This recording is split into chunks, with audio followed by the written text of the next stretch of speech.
Welcome to episode 5 of No Dice, a podcast series talking about female gambling addiction and stories of recovery across Scotland.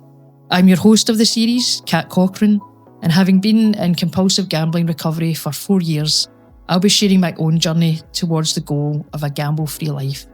And as a content warning, this episode does cover themes of addiction and gambling behaviour. In this episode, we'll be focusing on relationships and how gambling affects them, and we'll do this primarily through sharing the experience of affected others.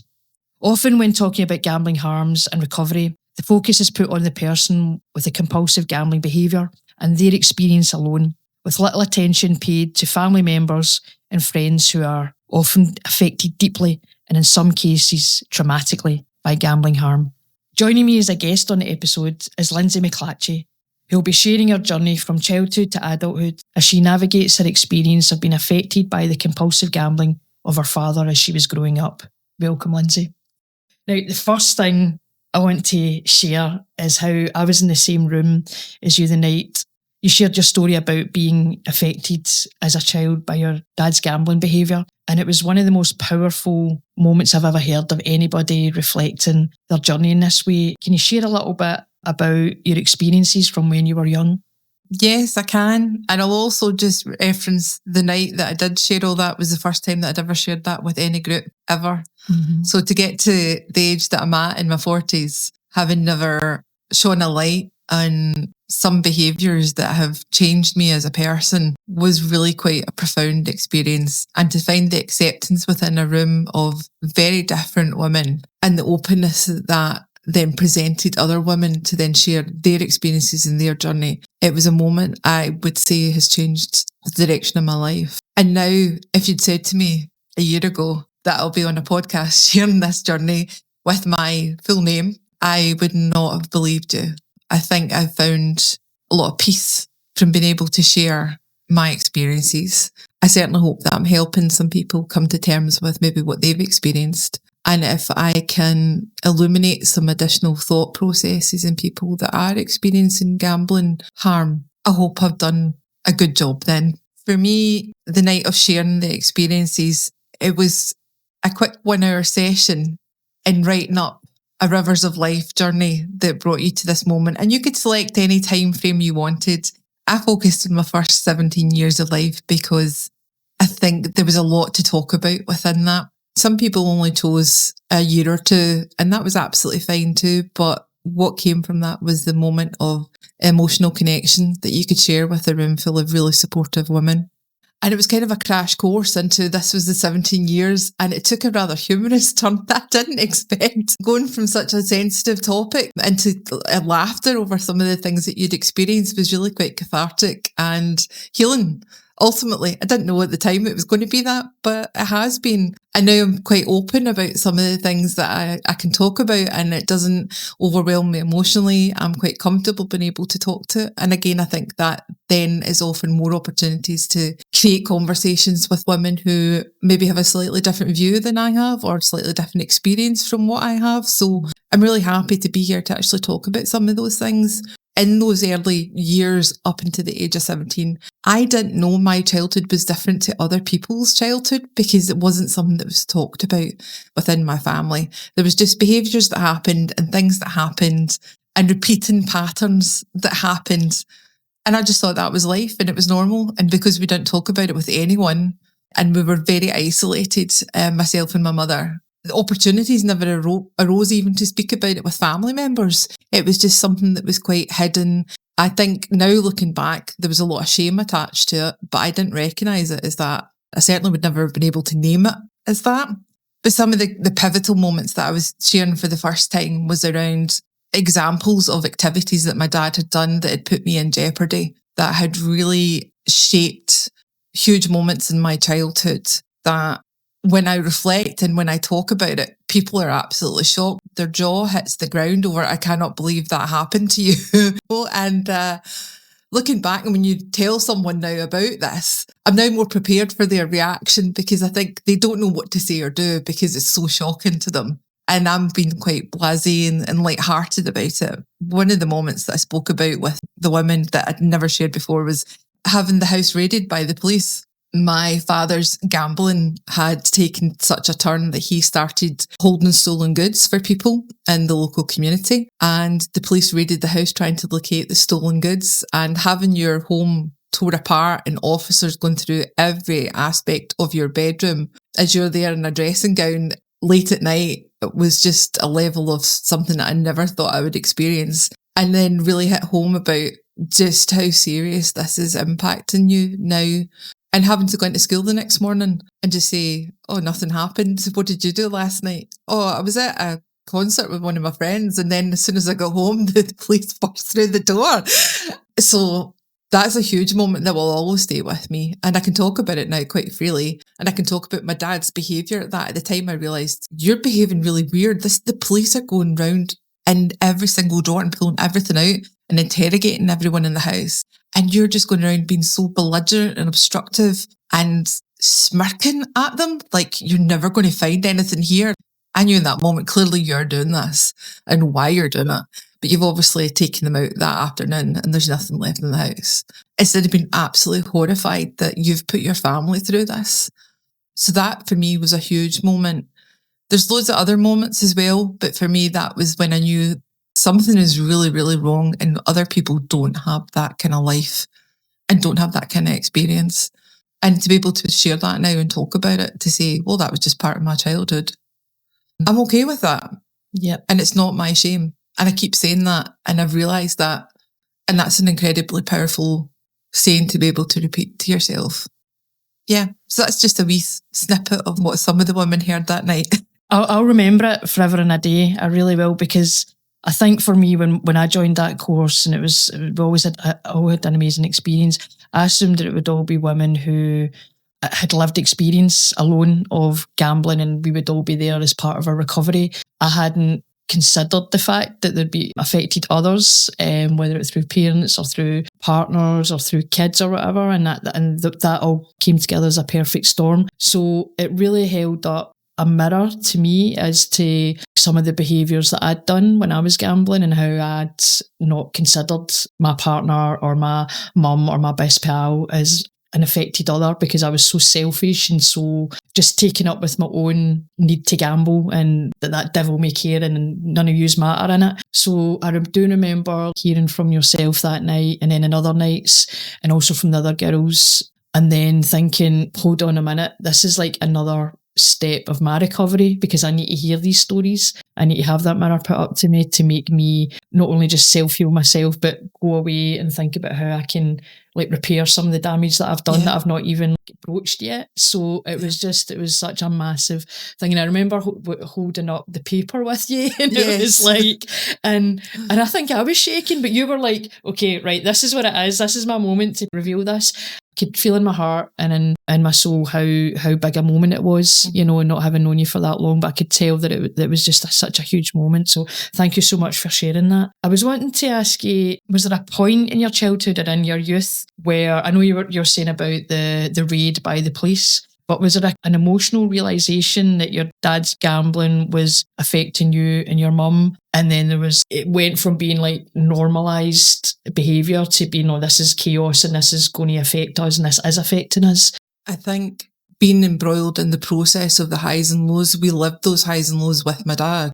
So I've got lots of really great memories that are surrounded in the chaos. So my life was very chaotic and that was normalised. Mm-hmm. So there could be days where I didn't see my mum because she was really struggling with her mental health, as not a sole aspect of my dad's gambling, but it certainly impacted significantly on it. And dad had a good day at the races, or he would gamble on absolutely anything. I should say that too. It didn't matter what it was. He had a thing for it.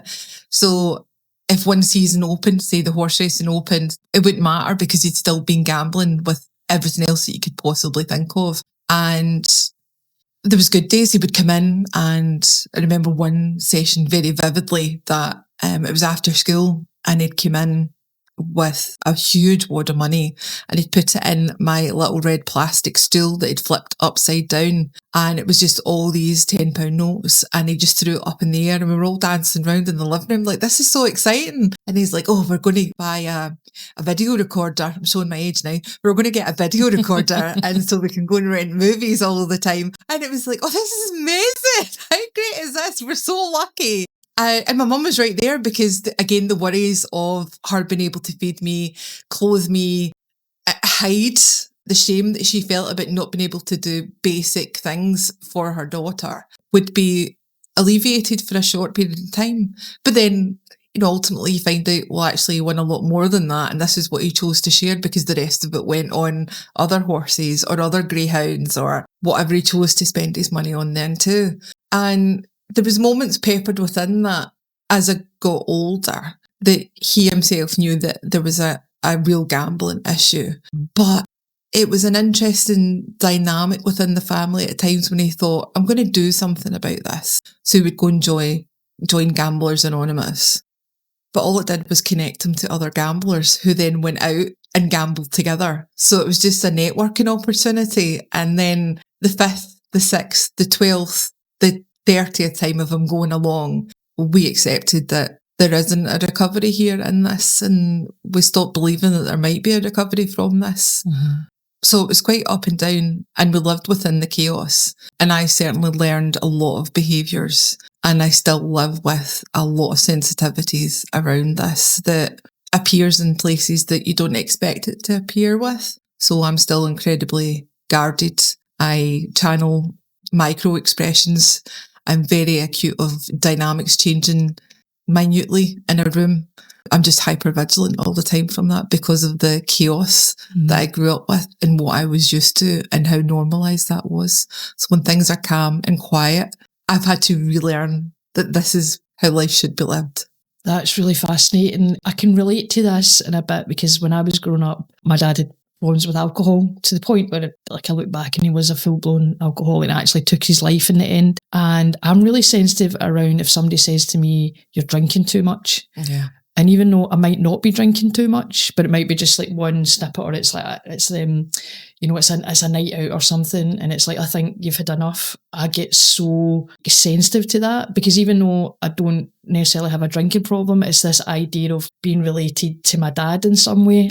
I want to be the furthest away from that as I can be. So I go in the other way and become oversensitive, and then I'll react in a way that's just like really too far as well, and it creates a lot. And that's something that I've carried in from youth into adulthood, because you think, it's like these are things that you can maybe put in the past. That's childhood, that's youth. Adulthood's different, but it shows you that it just continues, and the sensitivities and the things that you need to work through and the things that you react to that you wouldn't think you would react to, or other people have got no idea what's happened there. So you can be living vigilantly for a long time and every day. So I get that 100%. It's also experienced showing up in my value system of who I am. I had to do quite a lot of work on myself in the last good few years now. And from that, I've learned a lot about myself. Obviously, it's made me incredibly resilient. That's one of the pluses of all this. But it helped me understand why I've got such high value systems in certain things that can be quite problematic in my adult life. For example, the value system that I've got is around justice. I need justice in my life. All aspects of my life must be fair. If there is any hint of unfairness, I almost lose control. I become so over the top with these kind of things, and it still shows up now in the work that I do or in my personal relationships and my friendships. It shows up all the time, and I almost have to check myself in that because I know that hypervigilance around justice and fairness isn't representative of the society we live in, and I have to live in this society and not be isolated. Whereas if I let these value bases control absolutely everything I do, I would be a very lonely person. Mm-hmm. Yeah, no, it's fascinating that's been part of the nurture or the lack of the nurture that's got you to that place with the justice that's inside you, and that's what makes you tick clearly. Now, I've spoken to a lot of people during my recovery who started gambling as a learned behaviour from someone in their family. Was this something you experienced when you were young, or as an adult, that you thought, oh, that's a normal behaviour in my dad, but I want to get a bit of that, or I want to experience the highs that he's going through? Was that ever an issue for you at any point? No, that wasn't an issue because it definitely turned me against anything at all to do with gambling. Yeah. And even now, the joke of, let's put a bet on the Grand National, it just turns my stomach. I feel, and I have been badly affected by the horses that take part, and if any of them die, I have an over-the-top reaction as well. I just think about the animal cruelty that's involved. I volunteered at a greyhound charity trying to rehome greyhounds as well, and I became a foster for greyhounds that were escaping the life, so it's really affected me as an adult, and other living beings that affected because of a gambling industry. So it had the complete opposite effect, where I was very anti-gambling, to the point where if somebody in my life was a gambler or gambling, I became really defensive around them, and in some areas I just excluded them from my life because I do not want that in my life at all. Yeah. So it has had a very profound effect on me in a different way. So it's not turned me into a gambler or, that's the life I want to live. Those highs, those lows. It's now, I'm very anti. You're very anti. Very anti. And again, I have to check myself because this is the world we live in. These are well-known psychological tactics that are getting used to elicit dopamine. And all I can do is campaign against it and raise other people's awareness of it, so that they can become more clued up in it. I think it's quite all right that you get on a soapbox and you're anti-gambling through your experience and through life. I think that's absolutely fine, because you could have went the other way. You could have ended up just falling into learned behaviour and the same traps and certain things, and had a lot more difficulty. So I know you have many years of working to support young people and families in the community within the third sector. Did what you experienced around gambling harms when you were young draw you towards that field of work, would you say? Initially, I would have always said no. I kind of fell into the line of work, and it gelled really well with the values that I hold, and identified that this is something I'm really good at. It's something I'm really passionate about. And if you have those two things, you realise that you could make a significant difference in people's lives. And that's ultimately what my goal always was in my work. I just wanted to help people. It was a simple, I want to help people. I didn't know quite what that would look like. And ending up in the line of work that I have done, now when you look back as a journey, you're like, of course it was inevitable I was going to end up here. Somebody with the values that I've got about, social justice, about you were never going to be fairness. A banker or a No, absolutely not. And, and a big believer in hope. People need those three cornerstones in their life. They need social justice, they need fairness, and they need hope. And I now provide the element that connects them all together. I always describe myself as a community connector, and that's people that you work with, they can go on to do anything if they've got the right support and the right opportunities to do it.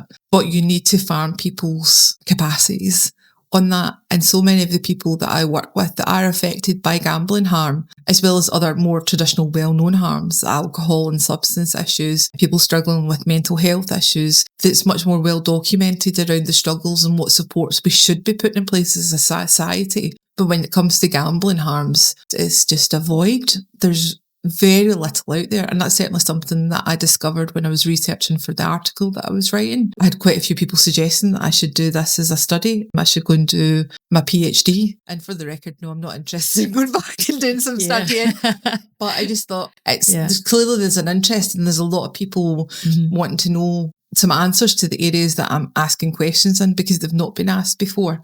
And loads of people that I did go to interview for the article had said, come back to me with your article. I'd be really interested in reading it, because it isn't something there's a lot written out there about it. Yeah, it's pretty unique. But we'll talk about the article itself in a few minutes. But I wondered, during years of working to support, and you were saying about addictions, have you seen an increase in the demand for women reaching out through their own personal gambling harms? Is that something that's been on the rise, or it's kind of been a steady thing, or is it a case of it's out there but women aren't coming forward? What's your kind of reading of that?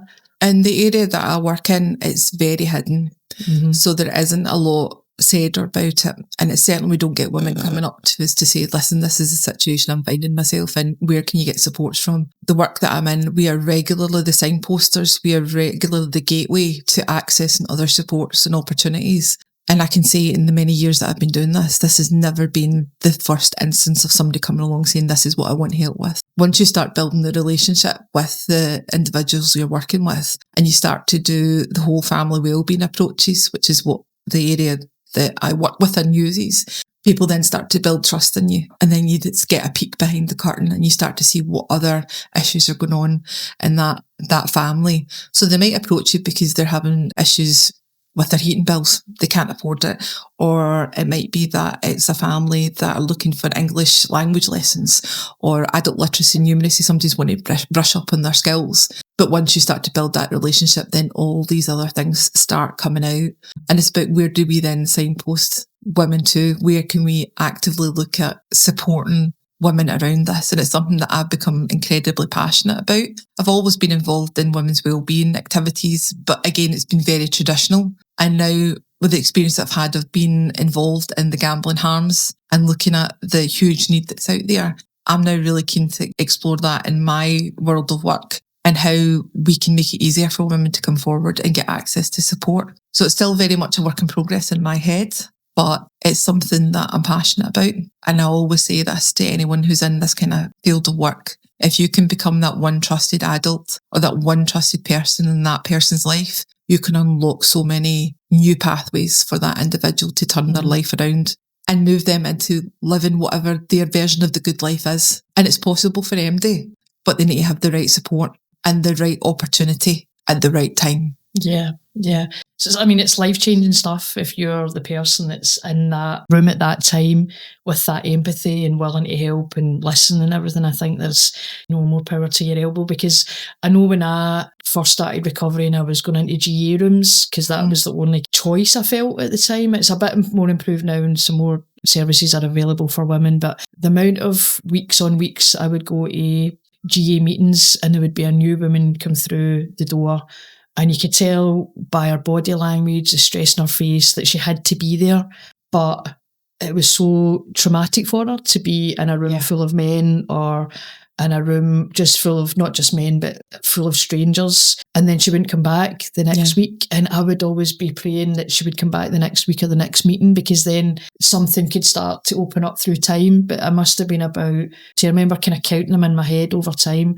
And I was only at GA for eight months, and that was the amount of women that come through the door but wouldn't come back again. I was like, what happens to those women? Do you know, where do they end up in the system? Where are they now? So it's a fascinating thing, the idea that with the amount of people that fall through the net and what we can do to improve on that. It's absolutely true, and certainly something that I've been working on. So one of the things that I've been able to bring to my area is the Women's Wellbeing Collective, and it's looking at whole family support activities based on where the needs are of the individual that taps your door. So we're looking for a no wrong door approach so that women can approach us and they know they're going to get support and the right services, and we'll signpost them if we're not that individual. And to be able to get some funding to have this happen in the area that doesn't have anything like this at the moment is hugely powerful, because we're looking at connecting with women who are really struggling, who are very socially isolated, that are living in areas of real deprivation and are really struggling making ends meet. And at the other spectrum, you've got women who don't know the next step, but they're wanting to maybe start their own little business out their kitchen and don't have the skills or the support network to be able to make that happen. And if you look at the two ends of that spectrum, you've got all the women in between that. And we know there's so many women that are struggling with gambling harms within that, but there's no safe space for it to be discussed or spoke about. So the goal is with the Women's Wellbeing Collective is that we can look at the very traditional aspects around health and wellbeing and improving those things. But in between all that is around making space for gambling harms as part of that. I did a huge consultation with 100 women before setting this project up, and it was fascinating seeing the answers coming back from women about what that support would look like, what that service would look like. And some of the key factors was there cannot be any males attached to it. If it's in safe spaces that we're building, it needs to be for women, by women. It's only women there that are even serving the teas and coffees for them to come along to. If it's around promoting health and wellbeing activities, it's about using female-only businesses that are coming in to deliver the workshops. So it was a really clear indication of what the women need, and it's often not been provided because of services are being shrunk, budgets are being cut, local authorities are getting cut to the bone. So it's a real challenge to make happen. So to be able to get funding to look at offering a range of support services that aren't available just now, it's really quite an exciting time. The need for being a woman, feeling a need to have support from other females. And in many ways, a lot of men might go, well, that's a bit sexist, is it not? But they need to think of it in a different way. For example, when I did 6 weeks residential rehab in Gordon Moody, all the other women in the cohort, they were all female. All the therapists were female. All the admin was female. But strangely, when we'd finished our 6 weeks, our aftercare supporter was male. And as women that were in my cohort, we struggled to identify with him because it'd been these open conversations with other women and how we can open up. And then all of a sudden we were on these phone calls every 2 weeks with a man, and somehow it just felt, oh, this is a bit weird. And he was like the loveliest man ever. He was really well trained, really good at his job, but there was just this... It's an additional barrier. It's an additional barrier. And we had to all give collective feedback to say, this isn't quite working for us because we've had all this, being in those female-only spaces, and then all of a sudden it's jumped into this giving all your updates to a man. So I get that 100%. Now, this is a really good chance to speak about the article, which I absolutely love. So to lay a bit of a background, almost a year ago, we met for the first time during the Greater Govanhill Community Journalism course, where we had the chance to learn more about women and gambling harms and write an article for the magazine from our research and experiences. And I know for me it was a beautiful, cathartic experience. It was the right time, right place. Can you share how it was for you during and after the 8 weeks where we're all involved? I think there's a mixture of emotions there. When I first seen the call to action for people who wanted to participate, I'd seen it and I thought, oh, I really, really fancy doing that. But at the same time, there's a wee voice in your head saying, but you're going to have to talk about things you've never talked about before. And I thought, well, maybe I'm ready. And then the wee voice, no, you're not. No, you're not. You don't want to share this. And I thought, I'm just going to send the inquiry to say that I was interested. And it was just a small blurb about yourself and why you would be interested in taking part in something like this. And it was a bit of a leap of faith. And I spoke to my partner who had only recently found out about some of the things that happened in my childhood.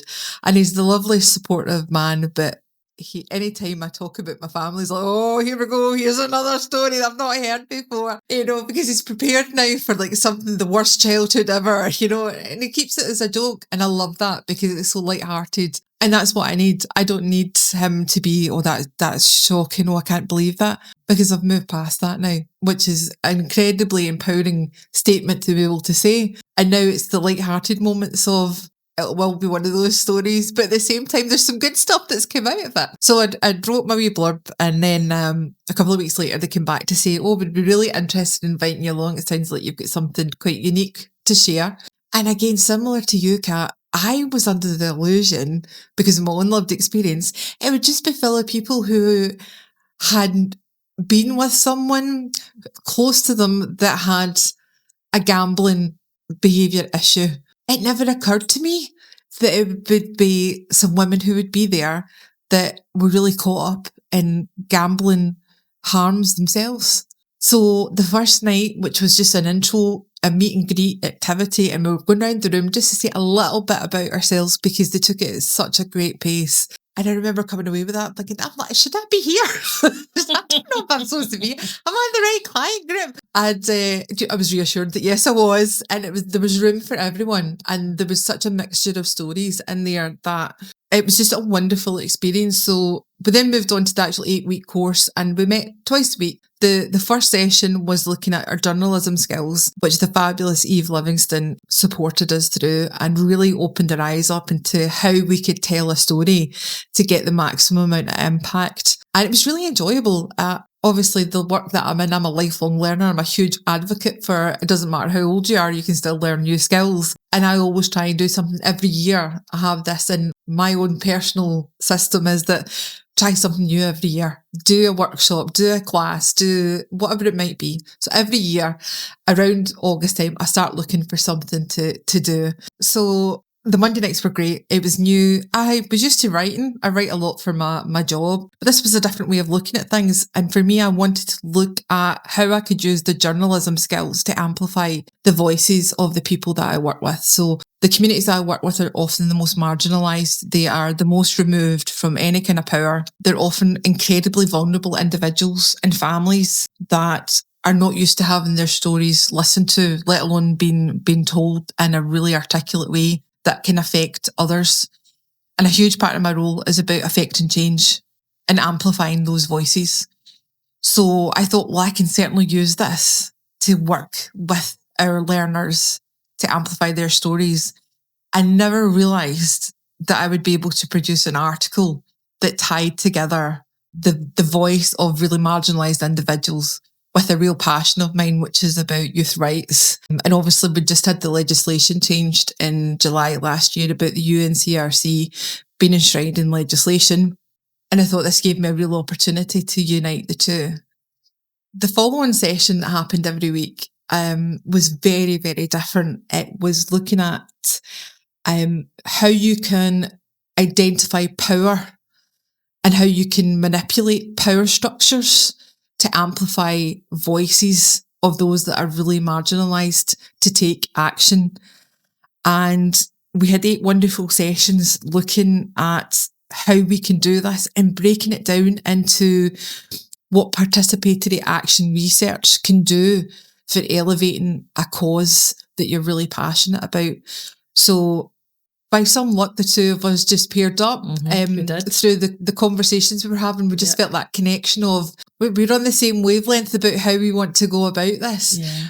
And the goal of those sessions was to identify a piece of work that we could carry out within 8 weeks that could have an impact on the work that we were delivering on. No matter how hyper-local it ended up being. Yes. That was fine. Yeah, it was. Yeah. So we'd settled really early on about some, I'll call it pet peeves, but it's not a pet peeve when you're this close to it. And it was around looking at how charities and third sectors often use fundraising activities to fund the valuable work that they're doing. And this isn't about slating people who use fundraising activities. It was never about that. It was about how can we invite organisations to be a bit more aware about potential gambling harms.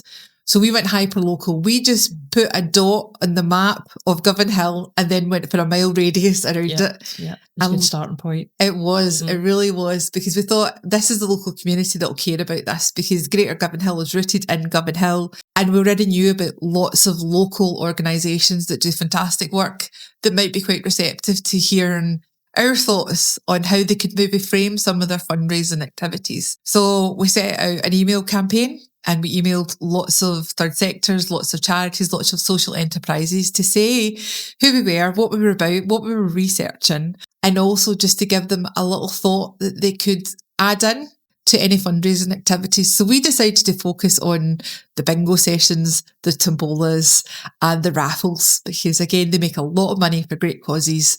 But there's some things that you could easily just tweak by adding a wee extra line in a dialogue that you would have with someone. And it was so effective and so carefully constructed out of our brains. It just seemed so easy. People would be able to do this without having to rewrite a whole policy on it. And it literally was just when you were offering your raffle tickets, it could be, would you like to buy a raffle ticket or make a donation?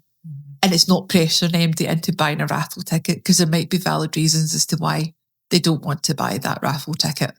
And we just thought, oh, we've done it. This is so scalable. We could go further with this. People even get back to us about it. They did. They did. And it was all positive. I think there was maybe, I don't know, like 20 people that we approached, or organisations, or NGOs, or local businesses. And when you do things like that, if you get a third replies back, you're quite happy on the ratio, aren't you? Everyone that get back to us, they said, we don't do that, or we don't do necessarily tombolas and raffles and bingo things, and that's fine. Or we do, but I hadn't thought about that. Yeah. That's something that, I'll speak to my manager about, or that's something that we can maybe raise, or that's something. So the effect, even in that small scale of when we did that during that 8 weeks and the few weeks after, it did have an impact. It did make people think that's what we planned on doing. So it was really, really cool. And I was coming from a very personal experience of being at a lot of charity nights and being offered a book of raffle tickets and feeling the pressure of saying, no, I'd like to, please can I give the donation, but don't put the tickets on my table because in front of me, because then I'm going to be triggered potentially to win that big dusty bottle of whiskey that I don't want, that I don't like, I don't drink and I don't want. But that's not the point, because that's me entering back into gambling, and that's how easy it could happen. Further in that conversation, like you were saying around, let me give a donation. Yeah. You know, I want to contribute to the charity, I want to contribute to the night, but please don't put the strip in front of me, you know, and it's even something as small as that, and it was a small idea, but I think it's something that is really big for a gambler or somebody in recovery, or somebody who's like not even in recovery yet but is struggling with it. That was a beautiful thing that we did, and I really enjoyed doing it with yourself. It was really cool. We were meant to join up on that. We're definitely yes, it definitely was. Yeah. And I've also been able to take the learnings from that into my world of work. So one of the things that I'm responsible for is I organise regular meet-up sessions with lots of other managers of services in the area that I work within. And this is something that I've been able to input to them, because again, they rely heavily on fundraising opportunities. And it was just a light bulb moment of going off in multiple people's heads that are responsible for lots of different services, that we can do this just slightly different. And there's no cost to the organisations. There's no loads of legwork behind the scenes that they need to do. It's just such a simple change that makes it really achievable.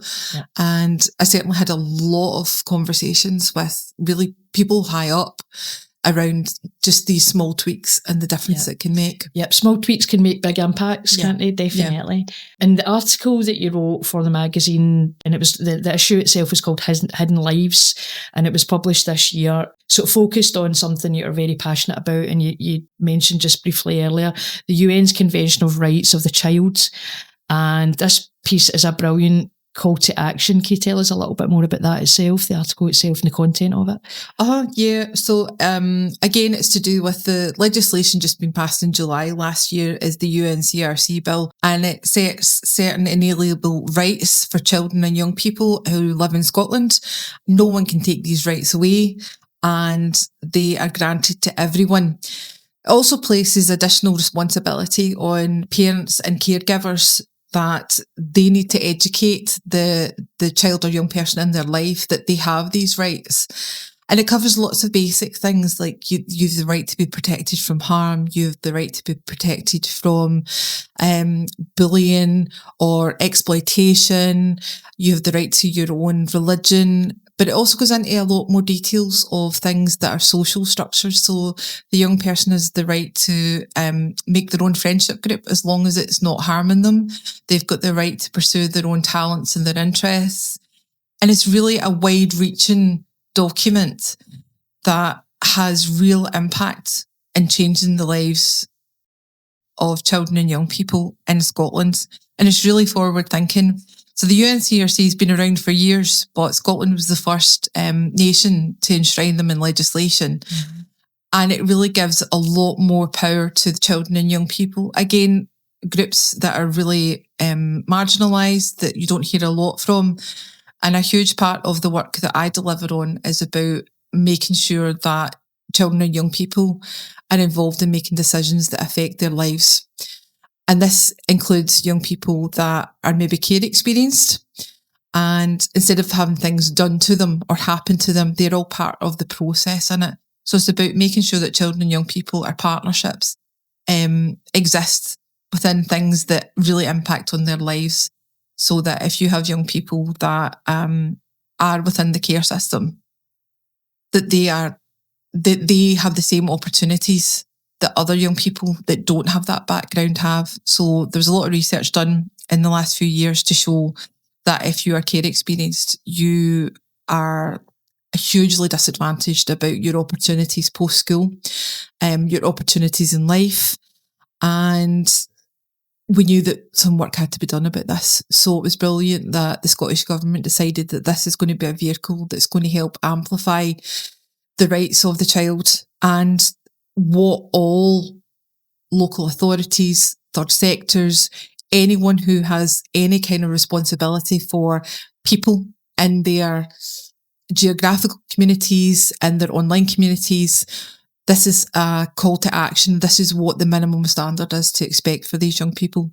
So I'm hugely passionate about it. I'm a huge advocate for young people because they are often missing in conversations that happen. If you look at community planning, if you look at how we improve our services, young people and children are often forgot about. The reports that are produced are not youth friendly, they're not child friendly. Mm-hmm. So something had to be done about this. So for me, this married in with what I experienced as a child, mm-hmm. which was I didn't have that named safe adult. I didn't have that person there who could protect me. My mum, who was obviously with me on this journey, she was just a victim, very similar to myself. And she was so embroiled in it, she couldn't support me. And I look back at all the opportunities that other agencies had to identify an issue throughout my childhood, but they didn't. They either turned a blind eye, they didn't understand what they were seeing and what that meant, or they just weren't equipped to actually deal with it. And it made me quite angry. And it came out during the Rivers of Life workshop again, where I could pinpoint specific activities that had happened and people in my life that should have been there to help and support me, including head teachers, doctors, that didn't ask the right questions at the time and didn't give me an open space to be able to talk about what was happening. And it made me incredibly angry. And I wanted to do something about it because ultimately these rights are now here. They're enshrined in legislation and we need to be accountable. We need to be answerable. It doesn't matter if you're a parent, a grandparent, if you're working for a national organisation, if you're working for local authority. These rights are here and we need to make sure that our children and young people are being listened to, they're being taken seriously and you're acting accordingly in their best interests. And by not asking screening questions around gambling harm, mm-hmm. at the same level you're asking questions around, parents' mental health, any alcohol, substance misuse issues, this needs to be part of the conversation because this would have been captured a lot earlier.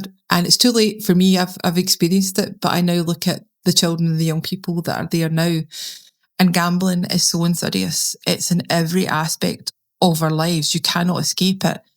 A very recent example was yesterday. I'm working with a group of young people who are putting on an event and they're looking to distribute some goodie bags.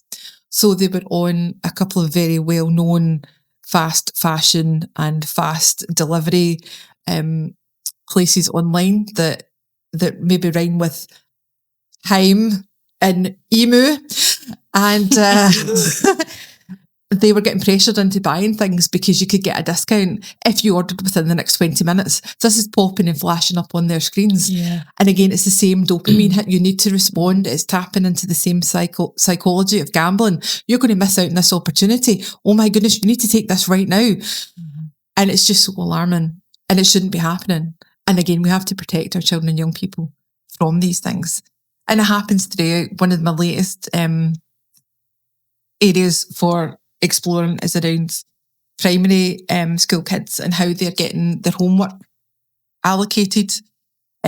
Schools have brought in programmes online that are a roulette wheel of how you will then do your homework that night, and pupils spin the wheel to see what they want to do. And again, why are we exposing our young people to this level of dopamine hit and just engaging with them in what is that? Gambling. It's a gambling behaviour.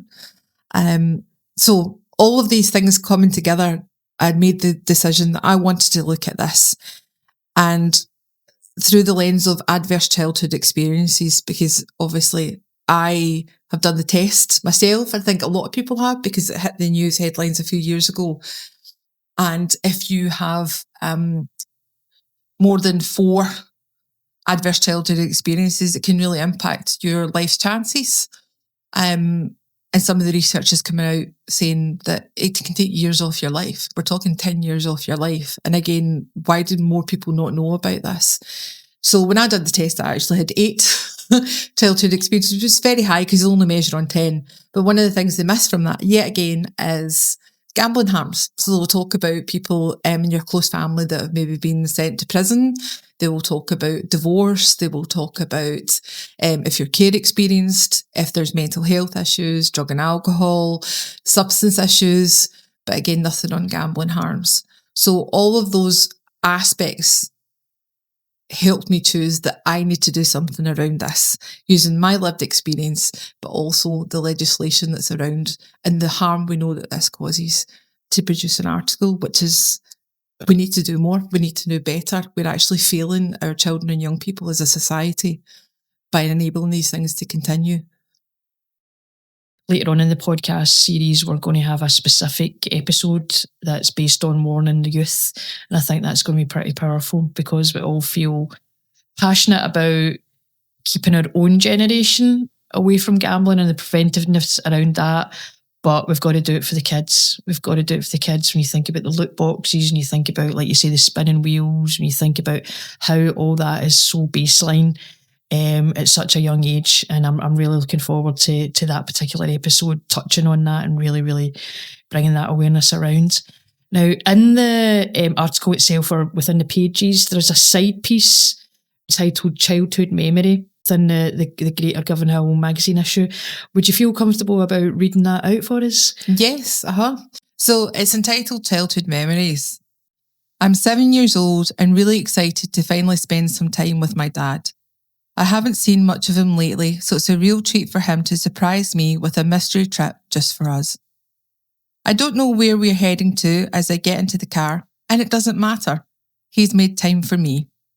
Time flies with laughter and storytelling, and before I know it, we've arrived at a 24-hour snack van.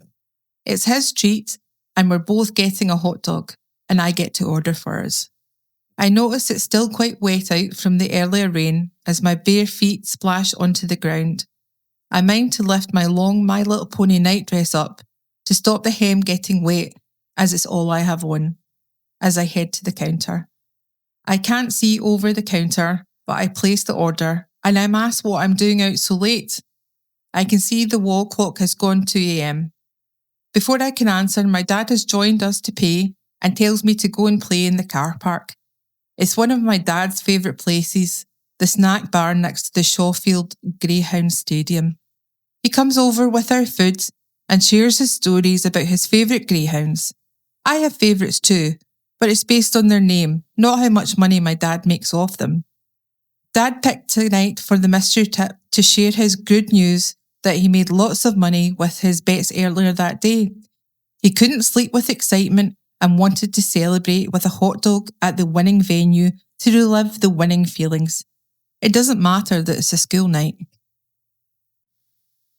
Thank you so much for sharing that story, Lindsay, because I know that must have even bring you back to a certain time and place.